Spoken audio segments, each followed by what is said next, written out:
मी घरी असा बसलो होतो आणि केदार शिंदेचा फोन आला होता. तू पुढच्या बुधवारी काय करतोयस? म्हटलं काय नाही का, मी एक सिरियल करतोय, तू काम करशील का? म्हटलं करेन की.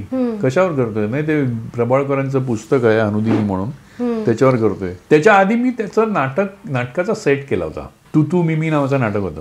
तेव्हा मी असंच केदारला म्हणालो होतो गमतीत की चला प्रत्येक वेळेला सेट करायला बोलवतो, मला काम करायला बोलव ना एकदा. तर तेव्हा म्हणाला बोलवणं, मला आवडतं तुझं, मी एकदा तुझ्यावर उधार आहे एक काम. तर जेव्हा हा फोन आला मी म्हटलं काय उधारी चुकवतोय का? म्हणजे त्यावेळेला आम्ही ज्या वेळेला पहिल्यांदा एकत्र भेटलो तेव्हा ती 2 मुलं तर नवीनच होती. पण मी, प्रभावळकर आणि शुभांगी आम्ही तिघांनी आयुष्यात पहिल्यांदा एकमेकांबरोबर काम केलं. नंतर ते इतकं लोणचं झालं होतं सगळं माहिती आहे ना मुरून. म्हणजे आता ती बंद होऊन 12-14 वर्ष झाली तरी अजूनही माणसं आठवण करतात, अजूनही.